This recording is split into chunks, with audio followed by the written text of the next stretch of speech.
কিছু মানুষ চিরকাল দুঃখে থাকেন, বলেন যে দূরত্বের কারণে ওনাদের ভালোবাসা সমাপ্ত হয়ে গেছে। এমনও কিছু মানুষ আছেন যারা বলেন যে দূরত্বের জন্য ভালোবাসা বৃদ্ধি পায়। কেউ বলেন কাছাকাছি এলে ভালোবাসা বৃদ্ধি পায়, কিন্তু আসল সত্য হলো এটাই যে দূরত্ব ভালোবাসা পরিমাপ করার কোনো মাপদণ্ডই নয়। চাতক পাখিকে দেখুন, সারা বছর সে অপেক্ষা করে যে কখন বর্ষা আসবে আর ওর তৃষ্ণা নিবারণ হবে। বর্ষার জল ছাড়া ও আর অন্য কোনো জল পান করে না। তাহলে বলুন, এই যে দূরত্বের জন্য ওদের ভালোবাসা কি সমাপ্ত হলো? এই ভালোবাসা আপনার মানসিকতা বুঝতে পারে, সে আপনার মনে লুকিয়ে থাকা আবেগ বুঝে নিতে পারে। তা সে আপনি যতই দূরে চলে যান না কেন, যতই কাছে আসুন না কেন, শুধু নিজের আবেগগুলিকে কখনো মলিন হতে দেবেন না, স্বার্থ জড়িয়ে ফেলবেন না। প্রেমকে পবিত্র করে তুলুন, এই প্রেম ক্রমাগত বৃদ্ধি পাবে। আসুন আর এই ভালোবাসার সাথে বলুন, রাধা রাধা। মানুষ নিজের জীবনে সেই সবকিছু লাভ করতে পারে যা সে কামনা করে, শুধু প্রয়োজন হলো ইচ্ছে এবং সিদ্ধান্তের। এবারে ইচ্ছে আসলে কি? সেটা হলো এই মনে প্রকট হওয়া একটি ভাবনা, একটি আবেগ। শুধু তা দিয়ে কিছুই হয় না। যখন সেই ইচ্ছের সাথে দৃঢ় প্রতিজ্ঞা জুড়ে যায়, তখন বিষয়টা এগোতে থাকে। একটা উদাহরণ দিই, ধরুন আপনি মরুভূমিতে আছেন এবং আপনি মধুর জল পান করতে চান। এটা হলো শুধুমাত্র আপনার মনের একটি ইচ্ছে। যখন এই ইচ্ছের সাথে সিদ্ধান্ত জুড়ে যায়, তখন আপনি সেই মরুভূমিতে গর্ত খুঁড়তে চেষ্টা করেন। আর যখন এই সিদ্ধান্তের সাথে নিষ্ঠা জড়িত হয়, তখন আপনাকে সেই জল লাভ করার থেকে কেউ বাধা দিতে পারে না। ইতিহাস এটার সাক্ষী, যিনি নিশ্চিত করেছেন তিনি সেই সবকিছু লাভ করেছেন যা তিনি লাভ করতে চেয়েছেন। সেই জন্য ইচ্ছে থাকা খুব দরকার, কিন্তু তাকে সিদ্ধান্তের সাথে জুড়ে নিন, সিদ্ধান্তকে নিশ্চিত করে ফেলুন, সবকিছু লাভ করবেন। আর তখন এই মন প্রসন্ন হয়ে বলবে, রাধা রাধা। মানুষের শরীরের বিভিন্ন অঙ্গ দ্বারা ভিন্ন ভিন্ন প্রকারের কাজ করা হয়, আর সেই জন্য মানুষ নিজের শরীরের যত্ন করে, তার খেয়াল রাখে, নিজের শরীরকে সুস্থ রাখে, স্বচ্ছ রাখে, বস্ত্র পরিধান করে, আর কোথাও আঘাত লাগলে ক্ষতস্থান ঢেকে ফেলে। মানুষের শরীরে এমন একটি অঙ্গ আছে যা চোখে দেখা যায় না, যা অদৃশ্য থাকে, কিন্তু সেইটা দিয়ে মানুষের বিষয়ে অনেক কিছু জানা যায়। এবং মানুষের শরীরের সেই অঙ্গের নাম হলো বাণী, আপনার ভাষা। আপনি যেভাবে কথা বলেন, যার সাথে কথা বলেন, আপনি যেভাবে শব্দ চয়ন করেন, তার দ্বারা আপনার বিষয়ে অনেক কিছু বোঝা যায়, আপনার ব্যক্তিত্বের বিষয়ে অনেক কিছু বোঝা যায়। সেই জন্য সবসময় কিছু বলার আগে একটু ভেবে নিন, নিজের কথার ওপর একটু নিয়ন্ত্রণ রাখুন। আমার কথা শুনুন, এই হৃদয়কে শুদ্ধ করে তুলুন। যদি এই হৃদয় শুদ্ধ থাকে, তাহলে সর্বদা মধুর বাণী নির্গত হবে, যা সবাইকে প্রফুল্ল করে তুলবে। আর তখন এই মন প্রসন্ন হয়ে বলবে, রাধা রাধা। এই সংসারে কোনো বস্তু হোক বা ব্যক্তি হোক, তার একার গুরুত্ব কিন্তু খুব বেশি নয়। একটা উদাহরণ হিসেবে বৃষ্টির ফোঁটাকে ভেবে দেখুন। যদি একটি বৃষ্টির ফোঁটা হয়, তাহলে তার খুব বেশি গুরুত্ব থাকে না, কিন্তু যখন সহস্র বৃষ্টির ফোঁটা মেঘের মধ্যে দিয়ে ঝরে পড়ে, তখন সেটা বর্ষার রূপ ধারণ করে। সেই বর্ষা যা এই প্রকৃতিকে শান্ত করে। সেইভাবেই পাথরের ছোট টুকরো, তার খুব বেশি গুরুত্ব থাকে না, কিন্তু যখন অসংখ্য পাথরের টুকরো একত্রিত হয়, তখন তা পর্বতের আকার ধারণ করে। সেইভাবেই কিছু মানুষ যখন একত্রিত হন, তখন তৈরি হয় পরিবার। কিছু পরিবার যখন একত্রিত হয়, তখন তৈরি হয় সমাজ। যখন অনেক সংখ্যক সমাজ একত্রিত হয়, তখন তৈরি হয় রাজ্য। এবার এই রাজ্যের সব থেকে গুরুত্বপূর্ণ ব্যক্তি হতে পারেন রাজা, কিন্তু তাও সেই রাজা একা কিছু করতে পারেন না। যুদ্ধ লড়ার সময় তারও নিজের সৈন্যদলকে প্রয়োজন পড়ে। কিন্তু এই সংসারে এমন একজন ব্যক্তি আছেন যিনি একাই সব কাজ করতে থাকেন। এবং সেই ব্যক্তি হলেন মা। আমাদের জীবনে একজন পিতার ভূমিকা কিন্তু নিঃসন্দেহে অমূল্য, কিন্তু আমাদের সকলের জীবনে যে ভূমিকা একজন মায়ের তা অন্য কারোর থাকে না। একজন মা একাই সন্তানকে বড় করতে পারেন, সংস্কারী করে তুলতে পারেন, তার জন্য পরিশ্রম করেন। আর এত কিছু কাজ করার পরেও তার কাজের জন্য তিনি প্রশংসা অবশ্য পান না। উল্টে যদি সেই সন্তান অনুচিত পথে চালিত হয়, অনুচিত কর্ম করে, তখন সেই মাকেই অপবাদের পাত্র হয়ে উঠতে হয়। আমাদের জীবনে মায়ের যোগদান কতটা সেটা বুঝুন। আপনাকে বড় করে তোলার জন্য উনি কতটা পরিশ্রম করেছেন সেটা বুঝুন। আজ থেকে, এখন থেকে, এই মুহূর্ত থেকে মাকে সম্মান করতে শিখুন। যখন সময় পাবেন, যখন সুযোগ হবে, তখন তার প্রশংসা করুন, ওনারও ভালো লাগবে। আর মায়ের এই মমতার জন্য, তার এই ভূমিকার জন্য আসুন সবাই মিলে আমরা তাকে প্রণাম করি, আর সকলে মিলে ভালোবেসে বলি, রাধা রাধা। এটা কোনো এক সময়ের কথা। একটি শেয়াল ভুলবশত একটি নগরীতে প্রবেশ করে এবং সে সেখানে হঠাৎ ধোপাদের পাড়ায় প্রবেশ করে। নীল রং গোলা জলে পড়ে যায়। কোনো ক্রমে পালিয়ে পালিয়ে আবার সে বনে ফিরে আসে। অন্য সব প্রাণীরা ওকে দেখে আর ভয়ভীত হয়ে পড়ে। তখন সেই শেয়াল ফন্দি হেঁটে সবাইকে বলল যে, আমি হলাম দেবদূত আর তোমাদের সকলকে রক্ষা করতে এসেছি। সবাই ওর কথা মেনেও নিল। প্রত্যেক দিন ওকে ধনধান্য খাবার এইসব প্রদান করতে লাগলো। তারপরে এমন একটি রাত এলো যেদিন দূরে কোথাও কিছু শেয়ালের দল তাকে ডাকতে শুরু করলো। আর তখন এই শেয়াল নিজেকে আটকেই রাখতে পারল না। সেও ঠিক শেয়ালের মতোই ডাকতে শুরু করলো। সকলে সেটা শুনতেও পেলেন এবং সকলে এটা বুঝতেও পেরে গেলেন যে এ হলো একটা ভণ্ড। সেই জন্য জীবনে কখনো ছলনা করবেন না। তাকে আপনি যতই লুকোনোর চেষ্টা করুন না কেন, সেটা অবশ্যই একদিন সামনে চলে আসবে। আর তার থেকেও বড় শিক্ষা হলো এটা যে কারোর জীবনে সম্পত্তি, ধন ধান্য এসব চলে আসাতে তার বুদ্ধির বৃদ্ধি ঘটে না, তার ব্যবহার শুভ হয় না। এটা তখন হয় যখন সেই ব্যক্তি সেটা নিজে পেতে চায়, তার জন্য ভাবনা চিন্তা করে, কর্ম করতে থাকে। আর যখন একজন ব্যক্তি নিজের বুদ্ধি এবং ব্যবহার উন্নত এবং শ্রেষ্ঠ করে তুলতে পারেন, তখন তিনি নির্ধন হয়েও ধন অর্জন করতে পারেন। ঠিক পদ্ম ফুলের মতো। একটি পদ্ম ফুল কিন্তু জন্ম নেয় পাকের মধ্যে। তারপরেও এই পদ্ম ফুল দেবতাদের প্রসাধনের অঙ্গ হয়ে ওঠে। আসুন আর আমার সাথে ভালোবেসে বলুন, রাধা রাধা। অনেকদিন আগে একটা ব্যক্তি ছিল। নদীর ধারে তার একটা ক্ষেত ছিল, খুব সুন্দর একটা ক্ষেত। পরিশ্রম করে সেখানে সে ফসল উৎপাদন করলো। একদিন বন্যা হলো আর সমস্ত ফসল বয়ে নিয়ে গেল। প্রতি বছর বন্যা হতো আর বারবার ওর ফসল বয়ে নিয়ে যেত। সে ব্যক্তি খুব দুঃখী হয়ে পড়ল। সে ভাবল, কেন বারবার আমার সাথে এরকম হয়? তখন একজন ওকে বোঝালো যে প্রতি বছর যখন এই বন্যা আসে, তখন সে তোমার ক্ষেত উর্বর মৃত্তিকা দ্বারা পুষ্ট করে তোলে। তখন সেই ব্যক্তি বুঝতে পারল যে প্রকৃতি ওকে কত বড় একটা উপহার দিয়েছে। প্রতি বছর বন্যা শেষ হওয়ার পরে সে ফসল উৎপাদন করত এবং তাতে 10 গুণ বেশি ফসল হতো।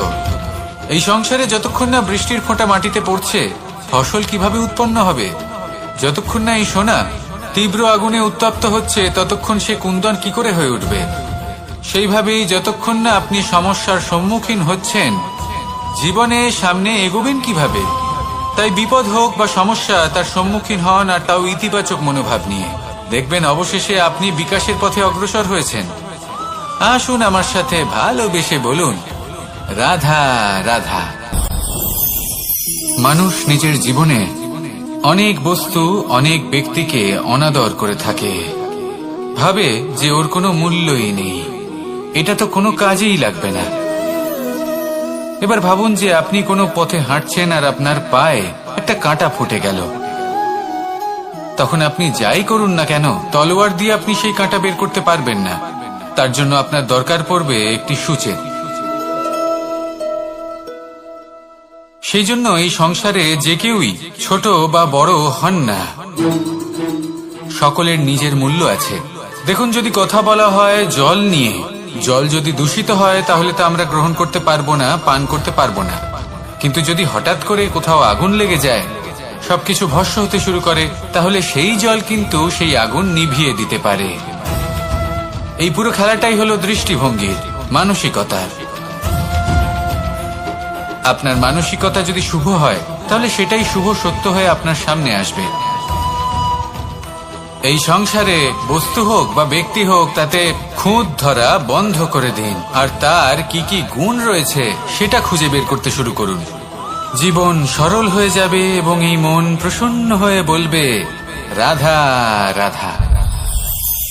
বড়ই অদ্ভুত ব্যাপার। একটি পাথরের প্রতিমা যখন মন্দিরে স্থাপিত হয় তখন তা আমাদের কাছে ভগবান সম হয়ে দাঁড়ায়। কিন্তু যখন একজন জীবিত মানুষ মন্দিরে গিয়ে থাকেন তখন তার শরীর, মন, আত্মা সেই সব পাথর সম হয়ে দাঁড়ায়। কিন্তু এমনটা আমি ঠিক কেন বললাম ভেবে দেখুন। মানুষ এটা চান যে কোনো পরিস্থিতি, যে কোনো স্থানেই তার বিজয় হোক, কিন্তু এখানে এসে সে পরাজিত হয়। এরকম ঠিক কেন হয়? সমস্ত খেলা হলো ভাবনা চিন্তার, বিচারধারার, দৃষ্টিভঙ্গির, উত্তরদায়িত্বের খেলা। পাষাণের এই প্রতিমা, তার একটি উত্তরদায়িত্ব আছে, আশা ধরে রাখার দায়িত্ব। সেই আশা জানিয়ে মানুষ মন্দিরে আসেন। তেমনি মানুষের একটি উত্তরদায়িত্ব আছে যেটা সে ভুলে যায়। আর সেই উত্তরদায়িত্ব হলো এটা, যে মন্দিরে যে ভগবানকে সে প্রসন্ন করতে যাচ্ছে তাকে সে তখনই খুঁজে পাবে যখন পূর্ণরূপে সে সমর্পিত থাকবে। যদি মনে সমর্পণের ভাব না থাকে তাহলে ভগবান কখনো প্রসন্ন হবেন না। নিজের উত্তরদায়িত্ব বোঝার বদলে মানুষ শুধু একটা অনুষ্ঠান পালন করেন। যেমন ফুলের একটা মালা অর্পণ করেন, আর সেই কারণেই তিনি পরাজিত হন। আপনি ফুলের মালা অর্পণ করুন, প্রসাদ অর্পণ করুন, কিন্তু মনের মধ্যে পূর্ণ সমর্পণের ভাব থাকা প্রয়োজনীয়। তবেই আপনি মন্দিরে গিয়েও প্রাণবন্ত হয়ে থাকতে পারবেন, তবেই ঈশ্বরকে প্রসন্ন করতে পারবেন। আসুন আমার সাথে ভালোবেসে বলুন, রাধা রাধা। আমাদের মধ্যে বেশিরভাগ মানুষ সেই পরম শক্তিতে, সেই পরমেশ্বরের ওপর আস্থা রাখি, আর সেই জন্য আমরা বারবার মন্দিরে যাই, পুজো অর্চনা করি, নৈবেদ্য অর্পণ করি। কিন্তু অত্যন্ত গুরুত্বপূর্ণ একটা বিষয়ে আমরা ভুলে যাই, আর সেটা হলো যে পাষাণের সেই প্রতিমা যা মন্দিরে স্থাপন করা হয়েছে, তাদের মধ্যে আমরা ঈশ্বরকে খুঁজে পাবো না যতক্ষণ না বাড়িতে বিরাজমান ঈশ্বর, অর্থাৎ আমাদের মাতা পিতা, তাদেরকে আমরা সেবা করছি। দেখুন, ঈশ্বর নিশ্চিত রূপে এই সংসার নির্মাণ করেছেন, কিন্তু আপনি সেই সংসারের অংশ তবে থেকে হয়েছেন যেদিন থেকে এই সংসারে আপনি পদার্পণ করেছেন।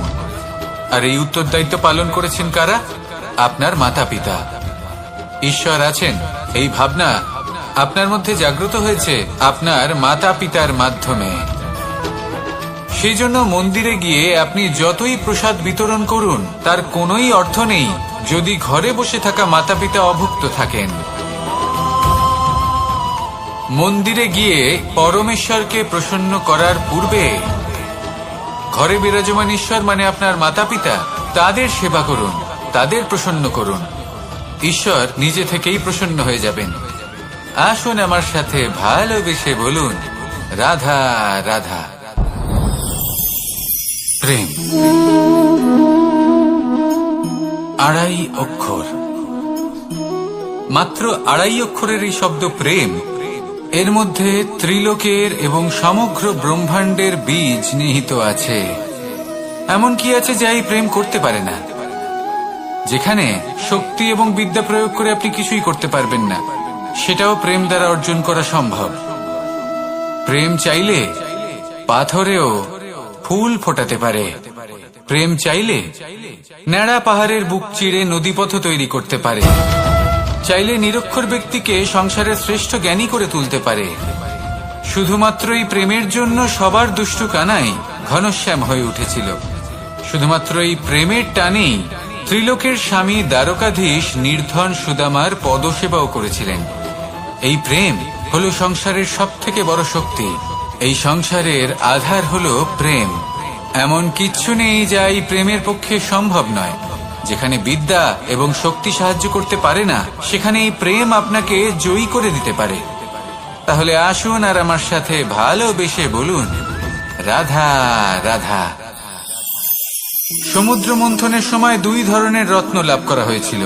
প্রথম হলাহল, যার প্রভাব থেকে এই সমস্ত সংসারের জীবের প্রাণ বাঁচানোর জন্য মহাদেব তাকে নিজের কণ্ঠে ধারণ করে নিয়েছিলেন। আর দ্বিতীয় অমৃত, যেটা কিঞ্চিত পরিমাণ মাত্রায় পাওয়া গেছিল। কখনো কখনো জীবনে এমন কোন বস্তু যা আপনি প্রয়োজনের থেকেও অনেক বেশি মাত্রায় ভোগের জন্য লাভ করে থাকেন, তা আপনার জন্য বিষ প্রমাণিত হতে পারে। যেমন জল, প্রয়োজনের থেকে অনেক বেশি মাত্রায় যদি এই জল আসে তাহলে আপনার প্রাণ কাটতে পারে। কিন্তু পরিশ্রমের পরে এক পাত্র শীতল জল দ্বারা আপনি যদি স্নান করে নেন, তাহলে তা আপনার শরীরের জন্য অমৃত হবে। পরিশ্রম করার পরে যদি আপনার শরীর এক পাত্র খাবার লাভ করে, তাহলে তা আপনার শরীরের জন্য অমৃত। কিন্তু যদি কোনো পরিশ্রম না করেই আপনি দিনরাত শুধুই খাবার গ্রহণ করতে থাকেন, তাহলে আপনার কাছে তা বিষ সমান।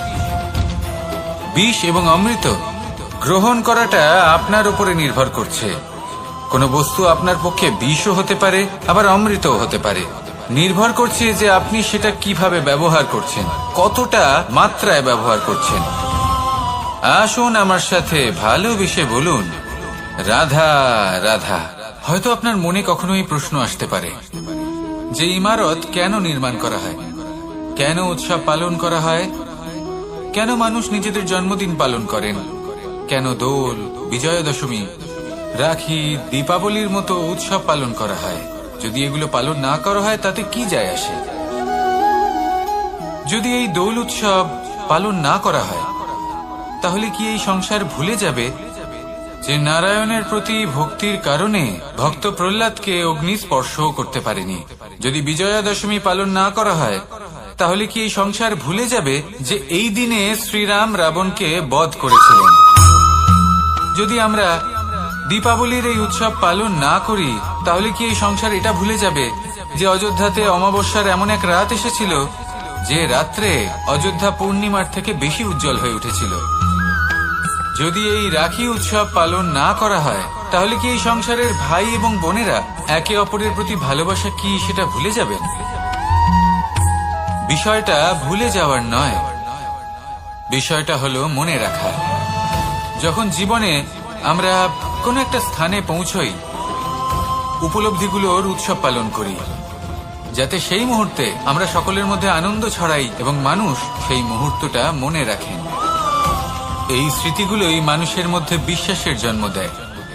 এই বিশ্বাস যে আগামী যেদিন আসছে তাতে আরো আনন্দের সম্ভাবনা রয়েছে। ভালোবাসার এই উৎসব, ভালোবাসার এই পার্বণ, এটা মানুষের মনে বিশ্বাসের জন্ম দেয় যে প্রত্যেক যুগে কেউ না কেউ এসেছে এবং পরবর্তীতেও আসবে।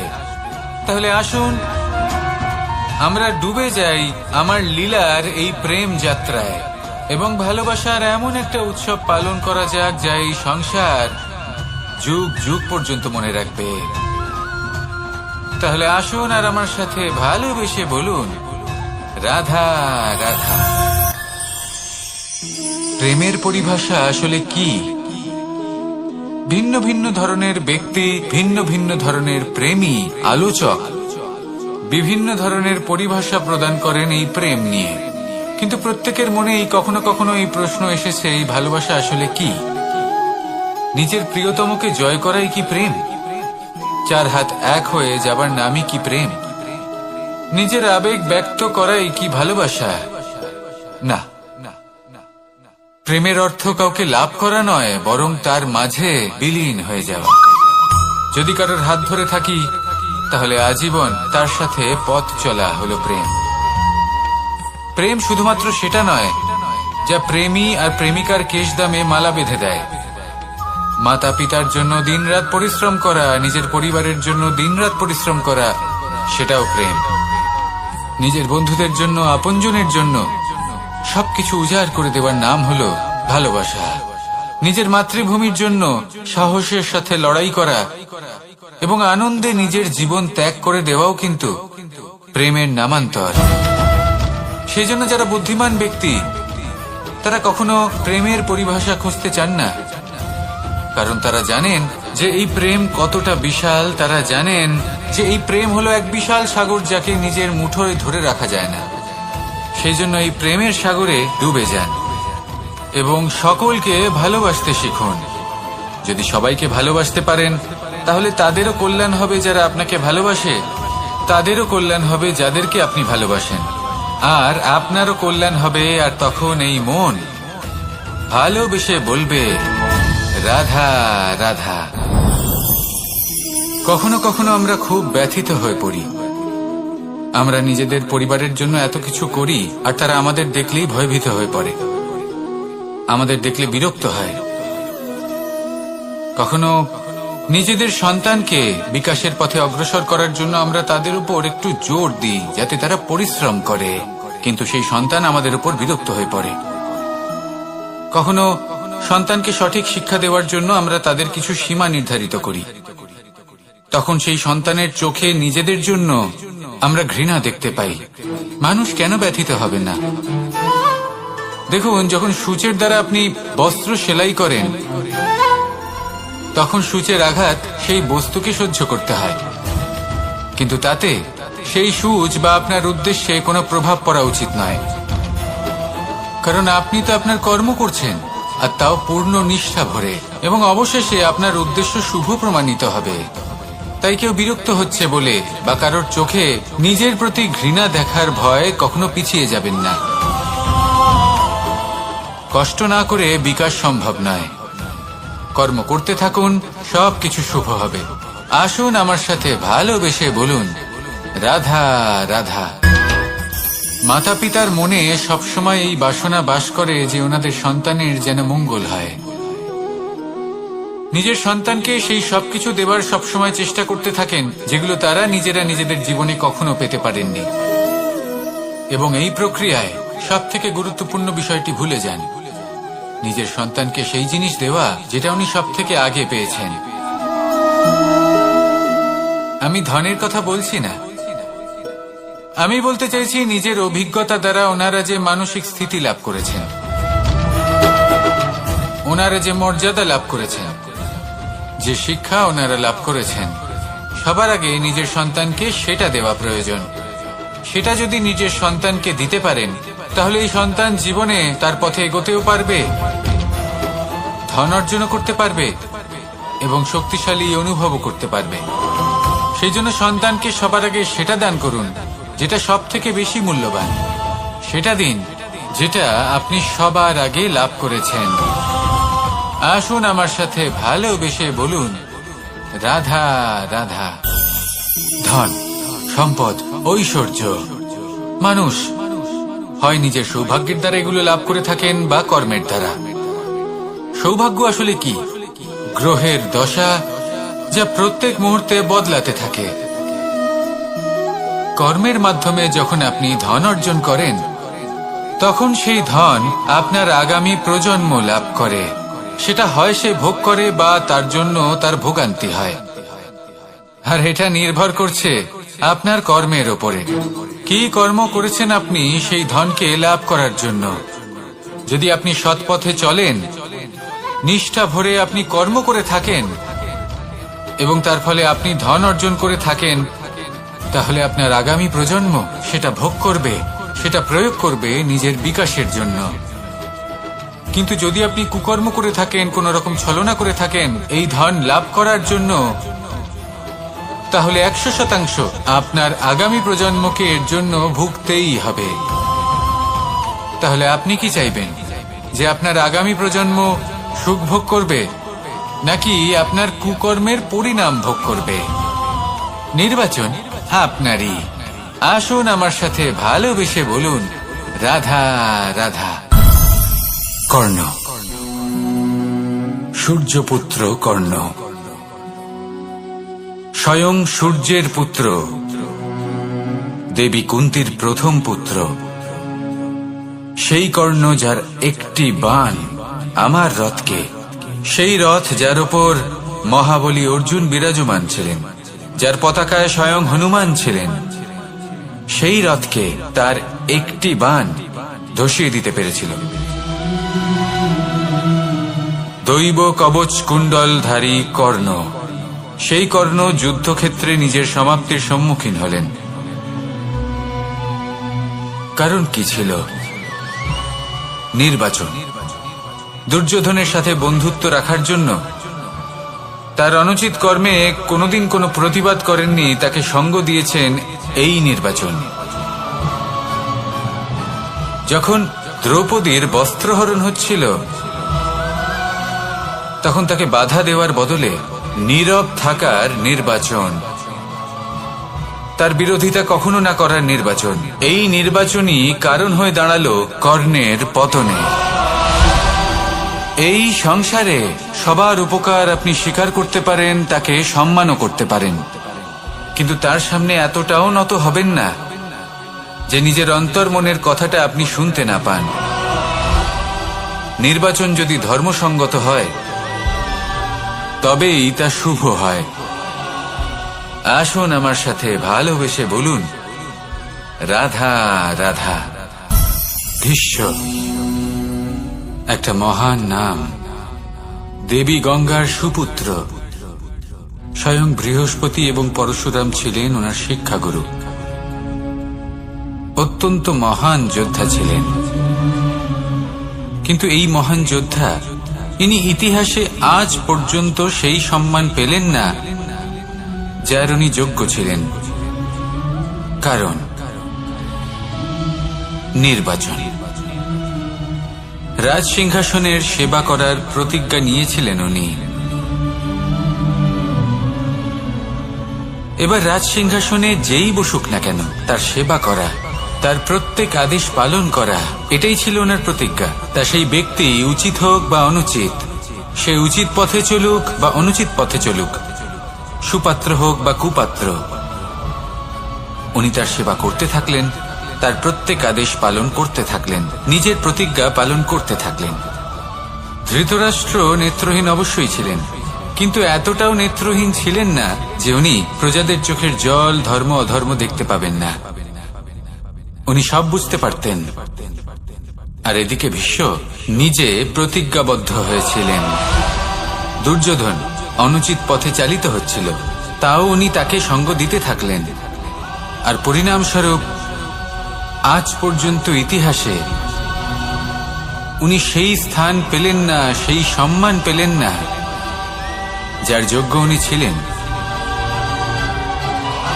যদি আপনি কোনো প্রতিজ্ঞা করে থাকেন, তা সে যতই কোনো উচিত কারণের জন্য হোক না কেন, যদি আস্তে আস্তে সময়ের সাথে সেই প্রতিজ্ঞা আপনাকে অনুচিত পথে চালিত করে অধর্মের পথে নিয়ে যায়, পাপের পথে নিয়ে যায়, তাহলে সেই প্রতিজ্ঞা ভঙ্গ করা অত্যন্ত আবশ্যক। সময় অনুসারে নিজেকে বদলানো আবশ্যক, নয়তো এই প্রতিজ্ঞা আপনাকে দিয়ে পাপ কর্ম করাবে, কুকর্ম করাবে, আর আপনার বিনাশের কারণ হবে। আসুন আমার সাথে ভালোবেসে বলুন, রাধা রাধা।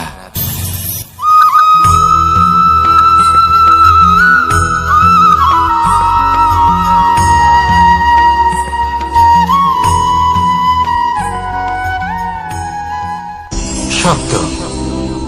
শব্দ আসলে কি? শুধুই কয়েকটি অক্ষরের সমষ্টি, নাকি আমাদের বাণী? এই শব্দ এমন এক শক্তি যা কাউকেই নিজের বশবর্তী করে ফেলতে পারে। শব্দ এমন এক অস্ত্র যা কাউকে ক্ষত বিক্ষত করে দিতে পারে। এই শব্দ হলো একটি নাদ স্বরূপ যা কোনো ঘুমন্ত ব্যক্তিকেও জাগিয়ে তুলতে পারে এবং নিজের লক্ষ্যের দিকে অগ্রসর করতে পারে। শব্দে এত শক্তি আছে যে কারোর মনে এতটা আঘাত দিতে পারে যে সে হয়তো জীবনে আর কখনো এগোতেই পারল না। তাহলে এই শব্দের প্রয়োগ খুব ভেবে চিন্তে করবেন। এবং এই শব্দের মতোই হলো নীরবতা।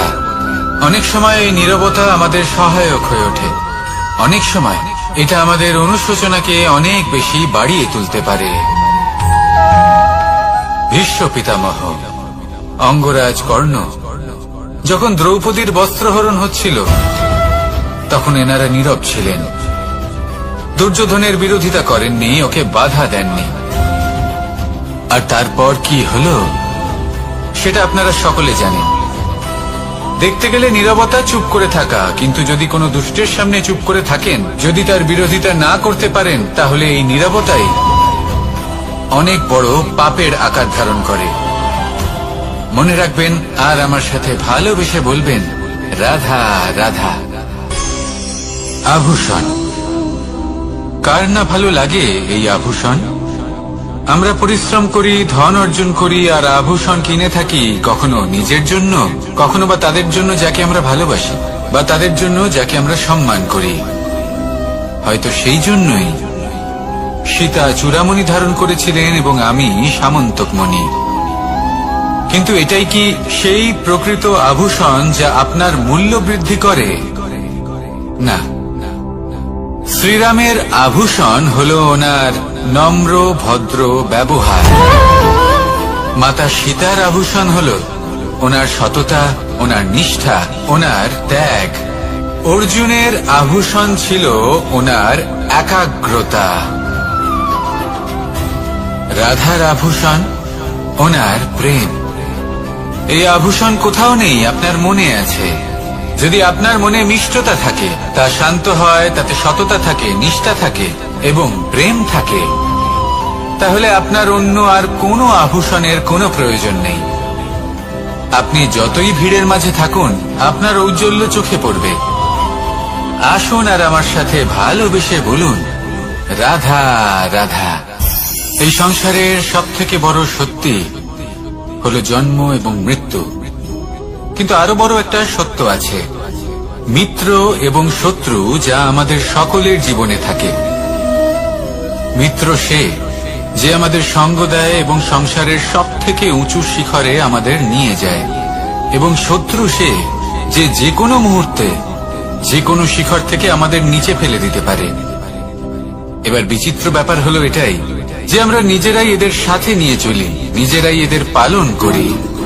তা কি করে? প্রথমে বুঝুন এই মিত্র এবং শত্রু কারা। আপনার নিজের মন, আর কেউ নয়। এই মনই হলো মিত্র যখন তাতে ভারসাম্য বজায় থাকে, তা নিয়ন্ত্রিত থাকে, তা পবিত্র হয়। কিন্তু যদি এই মন অনিয়ন্ত্রিত হয়ে পড়ে, যদি আপনাকে সে নিয়ন্ত্রণ করতে শুরু করে, তখন সেই আপনার সবথেকে বড় শত্রু হয়। সেই জন্য এই মনের ওপর নিয়ন্ত্রণ রাখতে শিখুন, এতে ভারসাম্য বজায় রাখতে শিখুন। তাহলে আপনি এমন এক বন্ধুকে পাবেন যে আপনাকে এই সংসারের শিখরে পৌঁছে দেবে। আসুন আমার সাথে ভালোবেসে বলুন, রাধা রাধা। ঈশ্বর আসলে কে? সংসারের বেশিরভাগ মানুষের কাছে ঈশ্বর হলেন এই সংসারের রচয়িতা, পালনকর্তা।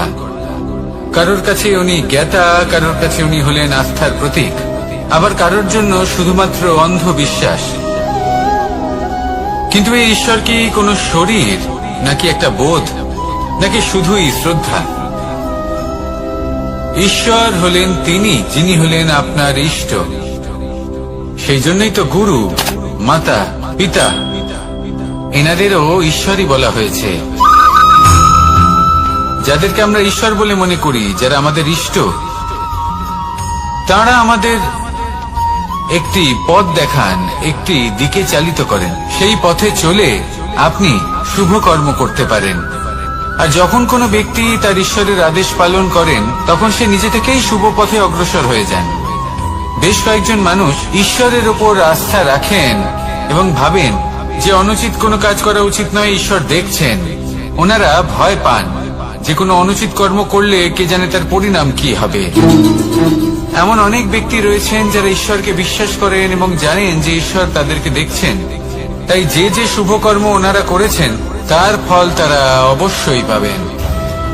এবার আপনি ভয় পেয়ে ঈশ্বরকে বিশ্বাস করবেন, নাকি বিশ্বাসের দ্বারা ঈশ্বরকে বিশ্বাস করবেন, সেই সিদ্ধান্ত আপনারই। কিন্তু হ্যাঁ, যদি আপনার মনে ঈশ্বরের জন্য কোনো স্থান থাকে, যদি আপনার কোনো ইষ্ট থাকেন, যদি আপনি কাউকে ঈশ্বর মনে করেন, যার প্রত্যেক আদেশ আপনি পালন করে থাকেন, তাহলে বলি ঈশ্বর কখনো আপনাকে অনুচিত পথে চালিত করবেন না। আসুন আমার সাথে ভালোবেসে বলুন, রাধা রাধা। এই সংসারে ভিন্ন ভিন্ন ধরনের গাছ আছে, অসংখ্য ধরনের প্রজাতি আছে। কিছু গাছ পাতা দিয়ে থাকে, কিছু ফুল, কিছু ফল। কেউ ছায়া প্রদান করে, কেউ শীতলতা প্রদান করে, কেউ নিজেকে খুব কষ্ট দিয়ে এই সংসারের বিকাশে সহায়ক হয়ে ওঠে। কিন্তু এই সবার মধ্যে একটা বিষয় কিন্তু সমান, এরা প্রত্যেকেই পাতা ছাড়া, ফুল ছাড়া, ফল ছাড়া জীবিত থাকতেই পারে, কিন্তু কোনো বৃক্ষই শিকড় ছাড়া বেঁচে থাকতেই পারে না। এটাই হলো রাধার। ঠিক সেইভাবেই আমাদের জীবনে শক্তি হোক, ধন হোক বা সাফল্য হোক, আমাদের বা আমাদের পরিবারের প্রসন্নতাই হোক, এই সবকিছুর আধার হলো, সবকিছুর মূল হলো পরিশ্রম। তাই জীবনে চিরকাল পরিশ্রম করতে থাকুন। যদি আপনি জীবনে মহান হবার পথে অগ্রসর হতে চান, তাহলে পরিশ্রম করুন। এই পরিশ্রম দ্বারাই নিজের পরিবারকে প্রসন্ন করুন, নিজের বন্ধুদের প্রসন্ন করুন, এই সমাজকে গর্বিত করুন। আসুন আমার সাথে ভালোবেসে বলুন, রাধা রাধা।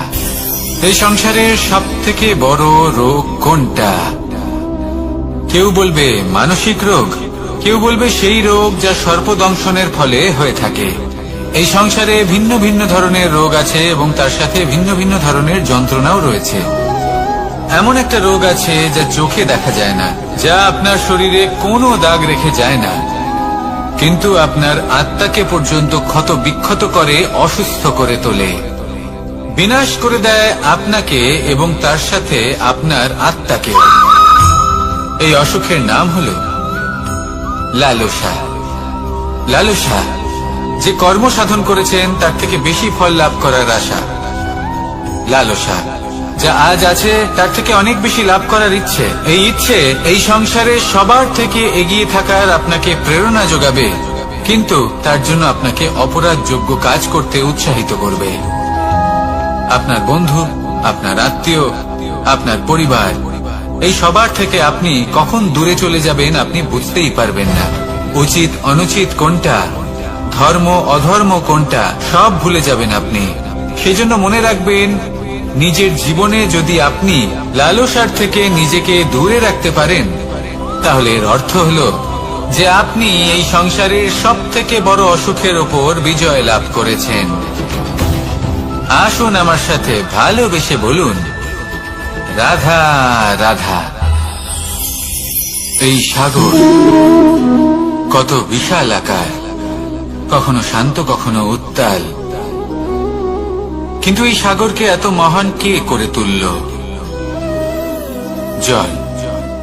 এবার এই জলের যাত্রা দেখুন, সেটা কতটা কঠিন। এই জল সাগরে থাকে, সূর্য ওকে এতটা উত্তপ্ত করে তোলে যে এই জল নিজের অস্তিত্ব হারিয়ে ফেলে এবং বাষ্পে পরিণত হয়ে হাওয়ায় মিলিয়ে যায়। তারপরে আকাশে যায় আর নিজের অস্তিত্ব আবার হারিয়ে ফেলে, মেঘে পরিণত হয়। তারপর এই মেঘ কোথাও গিয়ে কোনো পর্বতে ধাক্কা খায়, তারপর আবার এই জল নিজের অস্তিত্ব হারায়। তারপরে বর্ষার রূপ ধারণ করে তা বর্ষিত হয়, বা কোনো পর্বতের চূড়ায় তার শিখরে বরফের রূপ ধারণ করে। তারপরে এই বর্ষা মাটির দিকে নিজের যাত্রা শুরু করে। এবার মাটিতে ঝরে পড়া এই বর্ষা স্রোতের আকার ধারণ করে এবং আস্তে আস্তে বইতে থাকে। এই নদীর আকার ধারণ করে এবং নদী রূপে বইতে বইতে পাথরে ধাক্কা খায় বা কোনো পর্বতে ধাক্কা খায়, আর তারপর এই নদী এসে সাগরে সমাহিত হয়ে যায়। নদীর এই জল আবারও নিজের অস্তিত্ব হারিয়ে ফেলে, কিন্তু এইবার সেই জল নিজেই সাগরে পরিণত হয়। এটা আমাদের সকলের জন্য একটা শিক্ষা যে এই সংসারে জীবন এবং সময়ের হলো এক অনন্ত যাত্রা। এই সংসারে যা কিছু আছে তার সূত্রপাত কোথাও একটা হবেই। সেই জন্য মৃত্যু এবং সমাপ্তির চিন্তা ত্যাগ করে দিন। আর যে সূত্রপাত আপনি লাভ করছেন তার আনন্দ উপভোগ করুন। ভেবে দেখুন আপনি কিভাবে শ্রেষ্ঠ কর্ম করতে পারেন যাতে এই সংসার এবং এই সমাজ এই দুইয়ের মঙ্গল সম্ভব। আসুন আমার সাথে ভালোবেসে বলুন রাধা রাধা।